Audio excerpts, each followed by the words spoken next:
Então vamos lá, pessoal, vamos orar? Nós já estamos atrasados. Ó Deus, em nome de Jesus, eu quero te agradecer e te louvar por essa noite frienta que o Senhor nos permitiu ter.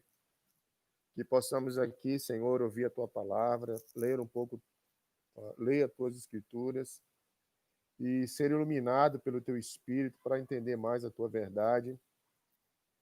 Obrigado, Senhor, por essa oportunidade que o Senhor nos dá de estudar a Bíblia juntos, mesmo que seja aqui pelo YouTube. Mas enquanto nós não temos uma condição melhor, a gente vai fazendo nossa parte, fazendo o melhor que a gente pode. Em nome de Jesus, amém e amém. Amém, pessoal? Todo mundo certinho aí? Agora melhorou, né? Então vamos lá? Bom, hoje a gente vai ler o capítulo 6 de João. Abra sua Bíblia aí, no Evangelho de João, capítulo 6, do verso 1 ao 15. Vamos lá? Evangelho de João, capítulo 6, do verso 1 ao 15. Amém. Diz assim: algum tempo depois, Jesus partiu para a outra margem do mar da Galiléia, ou seja, do mar da Tiberíades, ou Tiberíades, melhor. E grande multidão continuava a segui-lo, porque vira os sinais milagrosos que ele tinha realizado nos doentes. Então Jesus subiu ao monte e sentou-se com seus discípulos. Estava próxima à festa da Páscoa judaica. Levantando os olhos e vendo uma grande multidão que se aproximava, Jesus disse a Felipe: onde compraremos pão para esse povo comer? Fez essa pergunta apenas para pô-lo à prova, pois já tinha em mente o que ia fazer.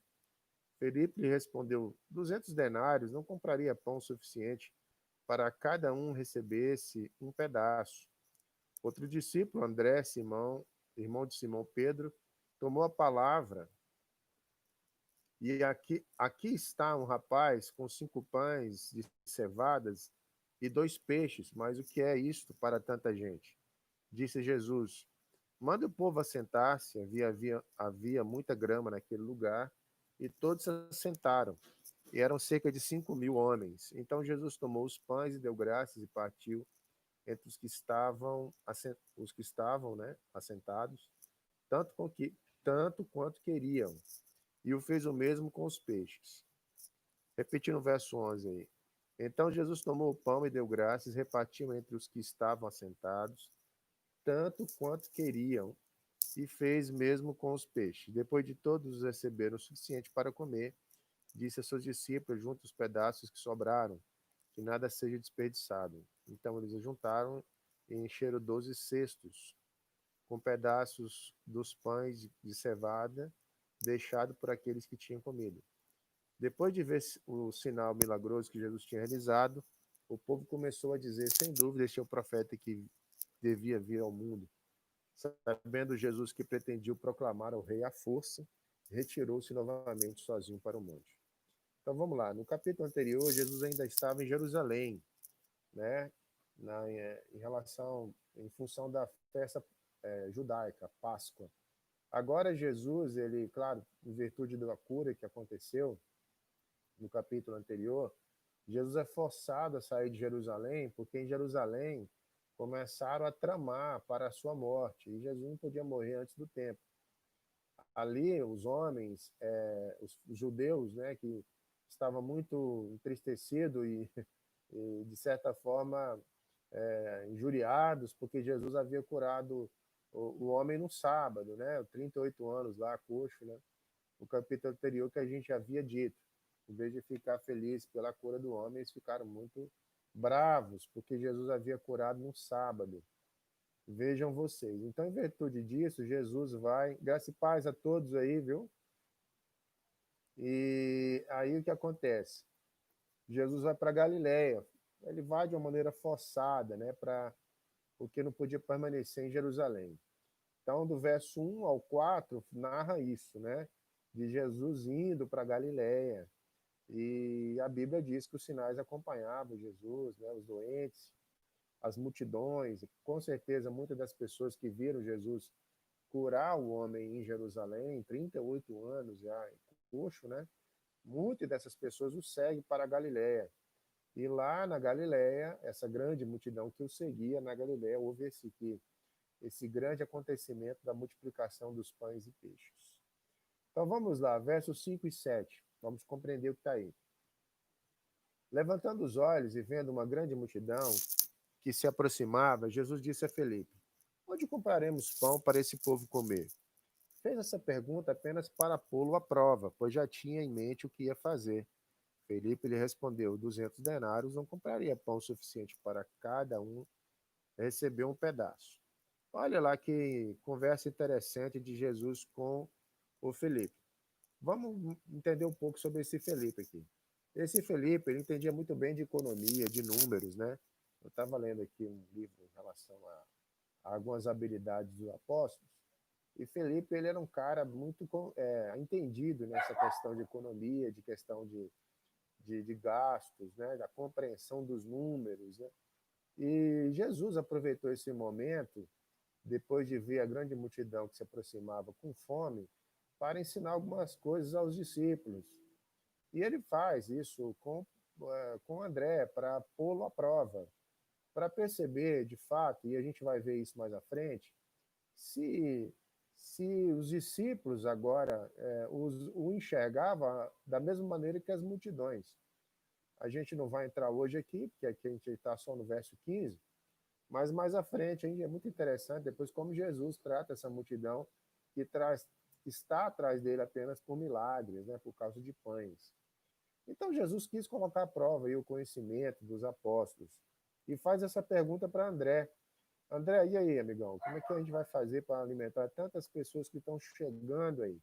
Bom, André faz uma análise muito tranquila. Olha, o que a gente tem em caixa não dá para alimentar esse povo, não. 200 denários, não dá para comprar pão para todo mundo comer. É insuficiente o valor. O valor é insuficiente com a demanda. O nosso caixa não vai dar.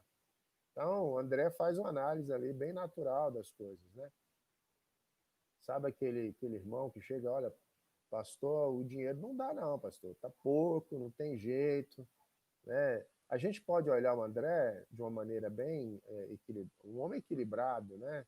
Tendo uma fala equilibrada sobre aquilo que é natural, aquilo que está diante dele. Olha, os 200 denários não dá para comprar pão para esse tanto de gente, não, Jesus. Essa é a minha análise.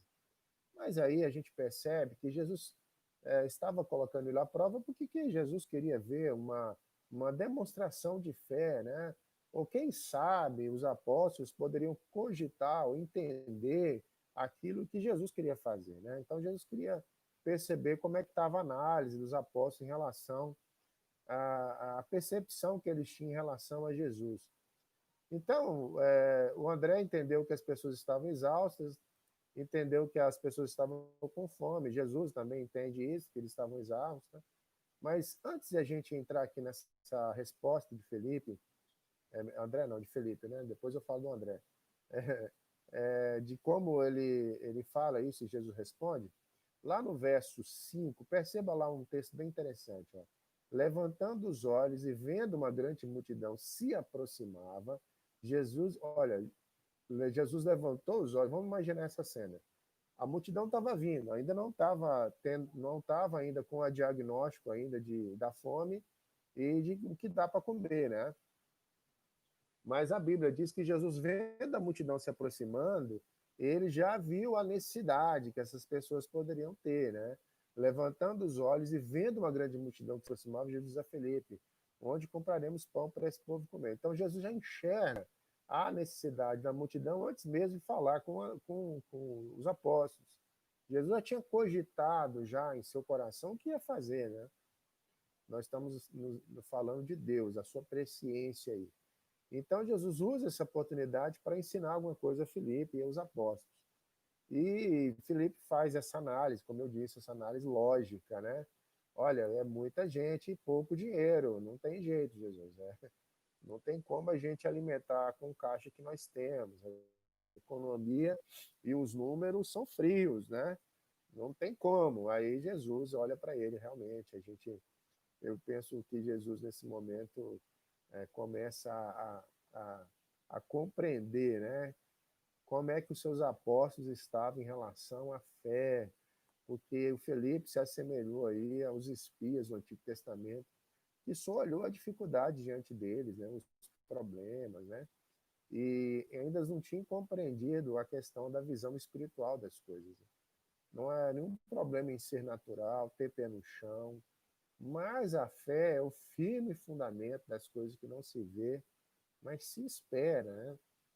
Nós já sabemos que nós, seres humanos, não somos só um ser biológico, com necessidades biológicas, nós não somos só um ser natural, enxergamos as coisas só de maneira natural. A gente já entendeu, né?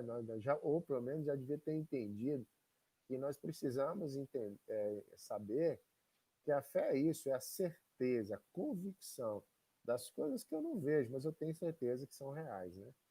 Então, eles estavam do lado de Jesus, que já havia, olha, curado um homem com 38 anos, que estava paralítico. Poxa, será que Jesus não teria condição aí de mudar esse quadro?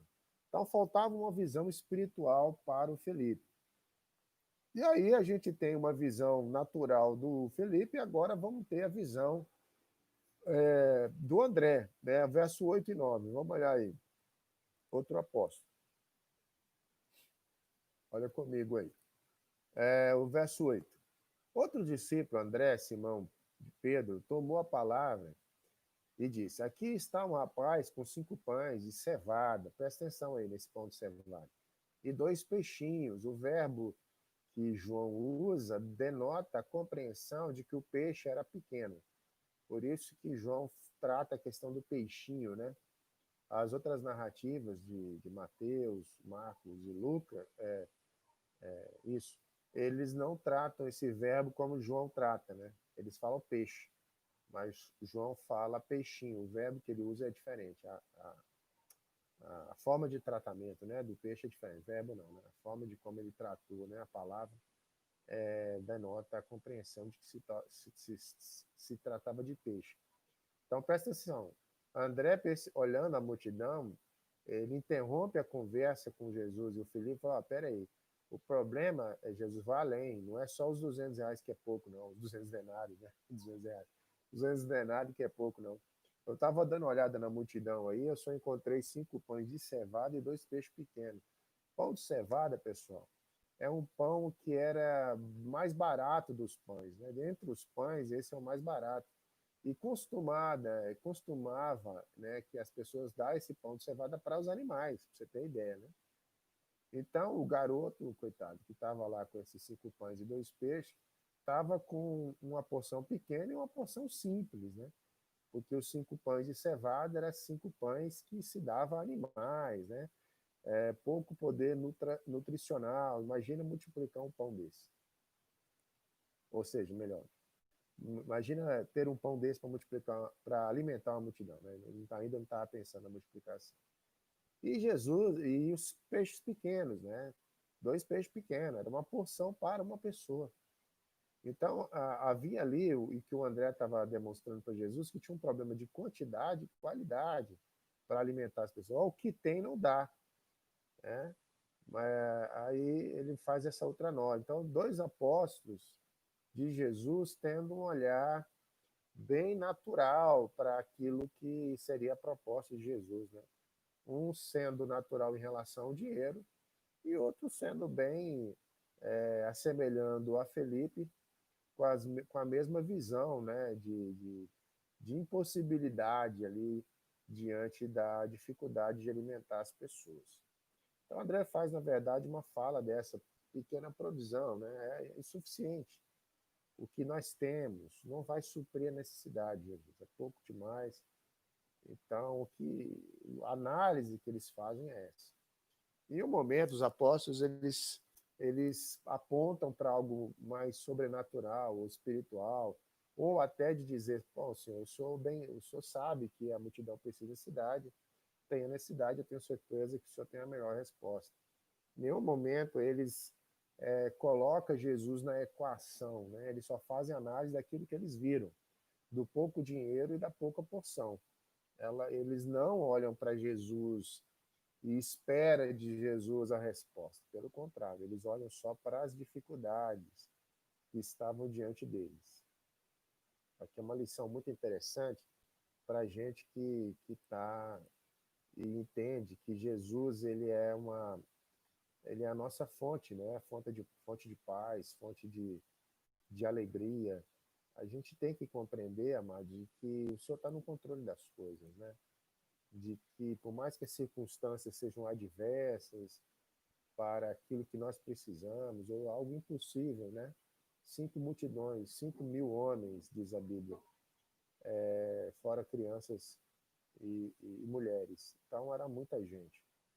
E eles olhavam, mostraram para Jesus só as dificuldades. No momento, eles chamaram Jesus para a conversa.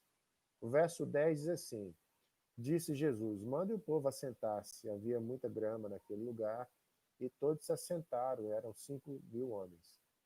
Bom, assim, interessante como Jesus ensina aqui no verso 10, antes da multiplicação, de que tudo tem ordem, né?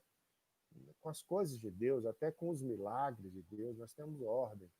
Então, o Senhor não dispensa a organização humana para o milagre dele. O Senhor entra com o milagre, a gente entra com a organização. Eu fico imaginando aqui aquilo que seria uma ideia para a igreja, né? Antes de Jesus multiplicar os pães para que os pães fossem distribuídos, Jesus organiza as pessoas para receber o pão. Imagina a confusão que ia ser se ele tivesse multiplicado primeiro os pães e os peixes e dado para as pessoas. Com certeza não teria sobrado o que sobrou. Teria pessoas aí que não teria chegado ao alimento, não teria participado, comido até do alimento, né? Então Jesus organiza primeiro. Como é interessante ver isso. Então, a gente entende, então, né, que a obra é feita sobre os dois prismas, da ordem e da decência. Né? Então, Jesus ele organiza as pessoas e manda os apóstolos fazer isso. Vai lá, manda o povo sentar, senta na grama, senta ali no lugar próprio para isso, manda o povo se acalmar, se assenta, espera, que o milagre já vai chegar, né? E, e essas pessoas obedecem, né? Obedecem a ordem dos apóstolos. O texto não diz assim, né? Que ele, senta aí que Jesus está entrando com a provisão. Não, é só senta e descansa, pessoal. Eles, nesse ponto, a multidão, eu sou um pouco crítico, né? Das multidões que só seguem Jesus por uma causa própria. E a gente vai ver depois como Jesus trata essa multidão, mas aqui eles foram ovelhas, né? Eles ouviram e obedeceram antes mesmo de receber qualquer coisa. Senta aí, e o mestre mandou, né? Não sei se sentarem. Isso foi interessante, essa organização que podemos dimensionar para a igreja. A gente vive num tempo onde as pessoas acham que a igreja é desnecessária, mas a igreja ainda é o lugar, ou chamamos aí, as ilhas de justiça de Deus sobre a terra, para que haja organização, né, para que haja entendimento, né, sobre as ordens de Deus. E foi organizado pelos homens esse assentar, né? Eles organizaram e Deus entrou com milagre. Amém? Se alguém tiver alguma pergunta enquanto eu falo, pessoal, pode falar aí. Alexandrina, Regiane, o Célio, o Rivo, o Gelson, Roosevelt, pessoal ligadinho com a gente aí, tá? Eu paro aqui, repito. Eu tenho uma. Como eu falo muito e estou sozinho aqui, pessoal, eu não falo mesmo, né? Descasco aqui o treco. Eu já estou no verso 11, olha. Se tiver alguma dúvida aí do que eu já falei, pastor, mas depois eu volto o vídeo e vejo. Olha, você é esperto, então. Então vamos lá, depois da organização, verso 11. Então Jesus tomou os pães, deu graças, o partiu entre os que estavam assentados, tanto quanto queriam, e fez o mesmo com os peixes. Jesus sempre obedece uma ordem muito interessante de café, pessoal. O café esfriou aqui, bota um quente perto do gelado aqui. Tá vendo? Eu que fiz café, tô bom no café que só Jesus. Vamos ver, vai virar um trem doido aqui. Gente. Nossa, tá frio demais. O frio tá esfriando tudo. Café aí, ó. Café bom, hein? Pentecostal. Tradicional, tá bem frio. Vamos lá? Onde eu tô aqui, meu Deus? Parei para tomar café. Verso 11. Vamos lá, verso 11. Verso 11. Isso aí. Isso. É. Então, Jesus multiplica. Olha, pessoal, depois da organização vem o milagre, né? Depois da obediência vem a resposta do Senhor, né? O Senhor espera que a gente obedeça e ele entra com milagre. Glória a Deus. Uma coisa que a gente olha observando esse verso 11 aí é de que o Senhor Jesus ele tem uma prática muito interessante de dar graças antes de tudo, né? Ele agradece a Deus aí.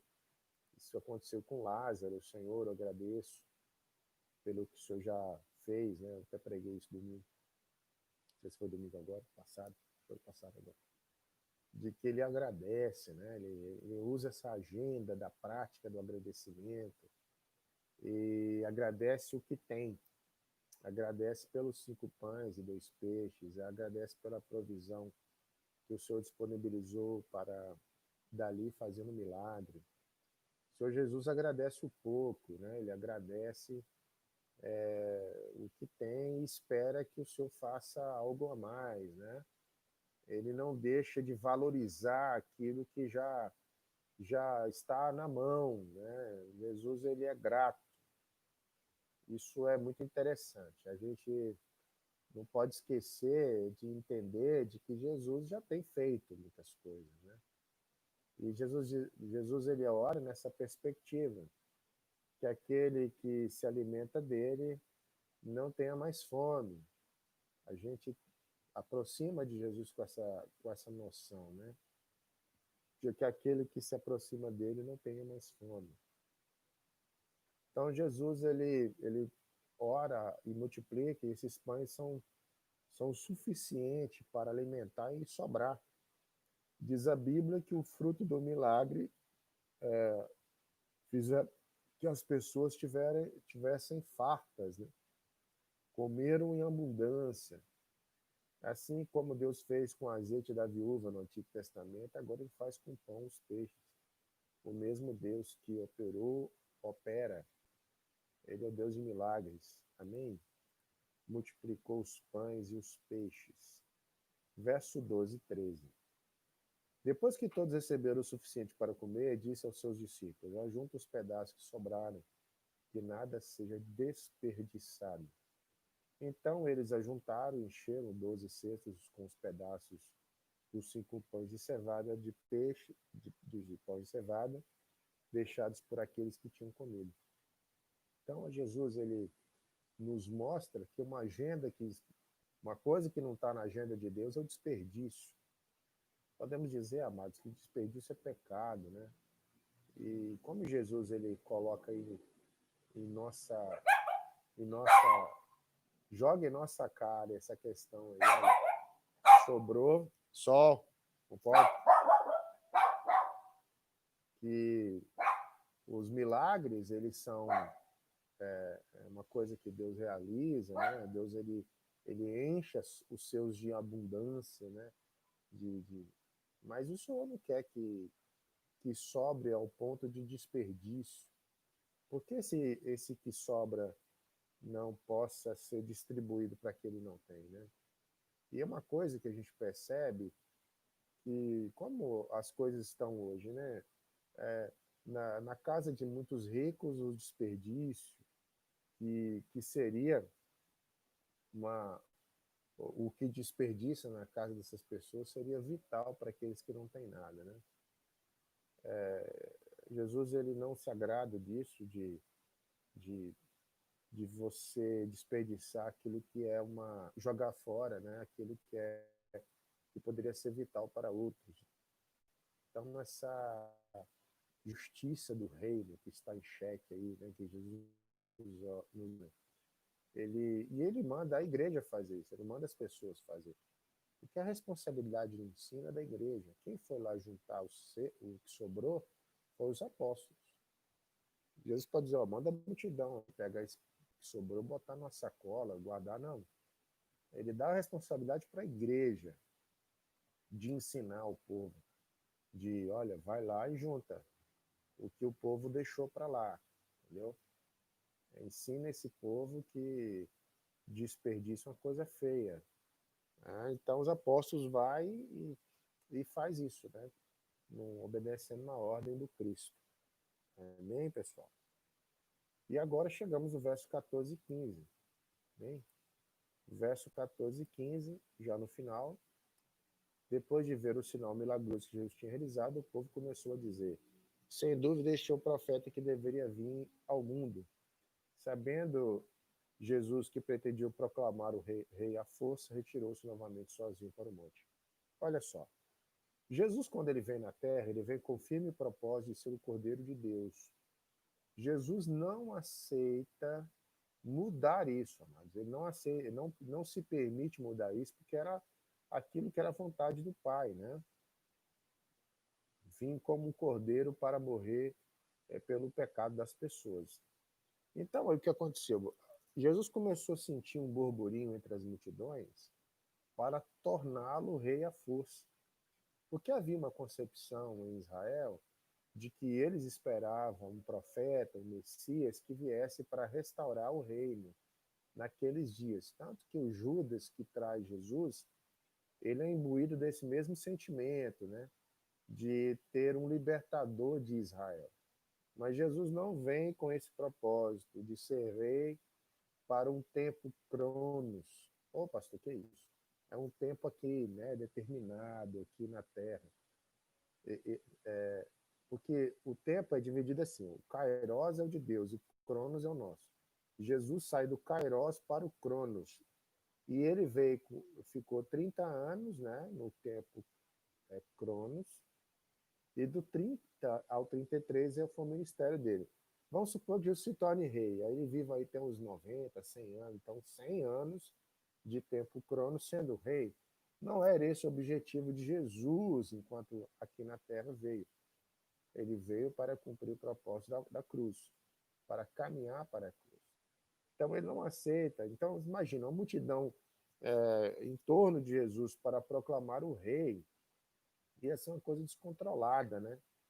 Aí o que Jesus faz? Ele despede essa multidão e manda os apóstolos ir para outra margem, né? Entra no barco e ir para outra margem.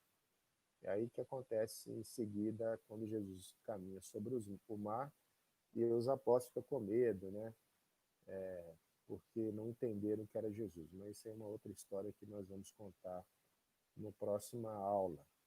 Então Jesus foge isso, foge dessa tentativa de o levantar aí como rei. Jesus, amados, ele foge dessa tentação de fazer a vontade das pessoas. Né?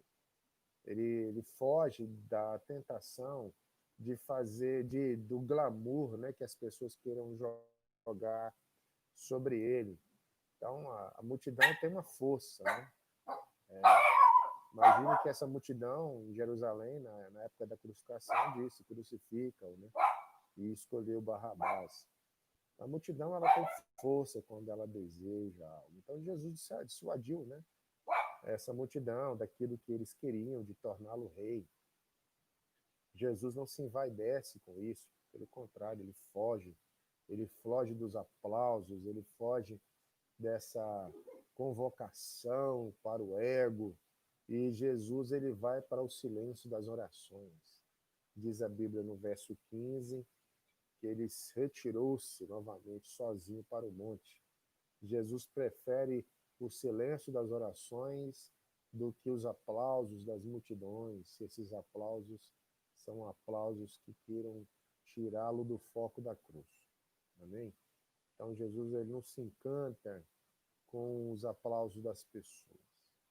Pelo contrário, ele prefere o silêncio das orações, o silêncio da intimidade com o Pai. E Jesus despede a multidão. Fico imaginando o trabalho que foi, né?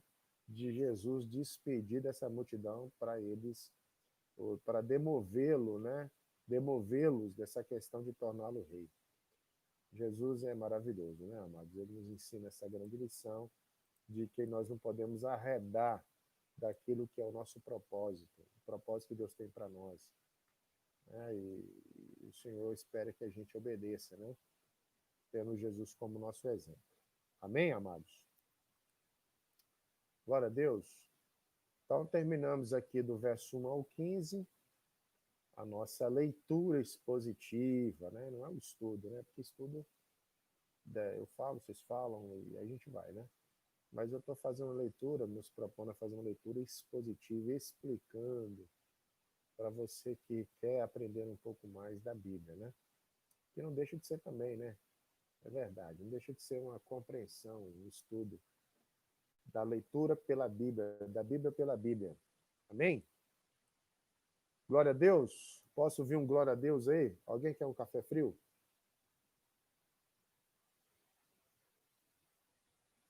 Jesus Cristo.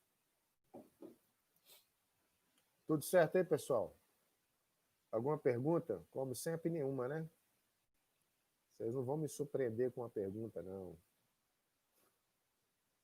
Vocês podiam surpreender. Poxa, pastor, repete isso aí e tal.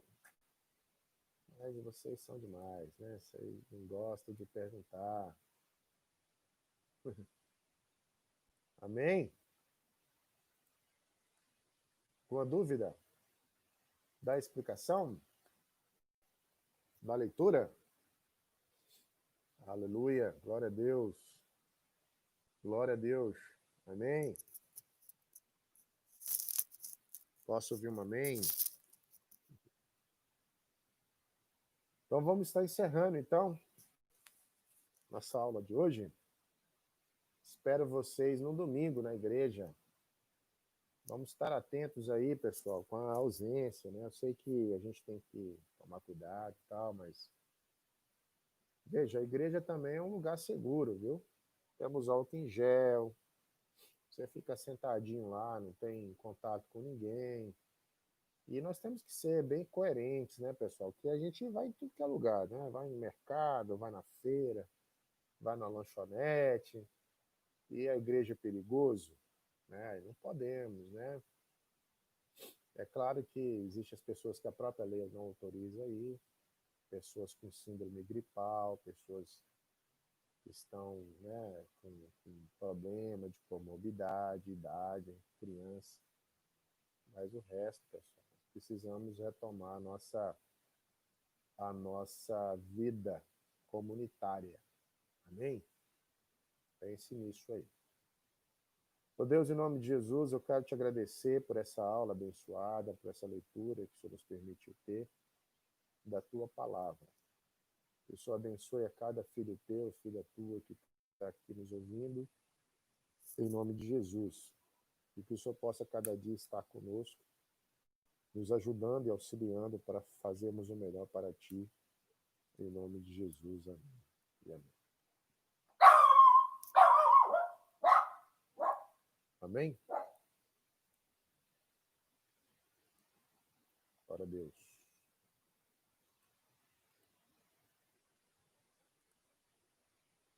Então tá, pessoal. Tchauzão a todos aí.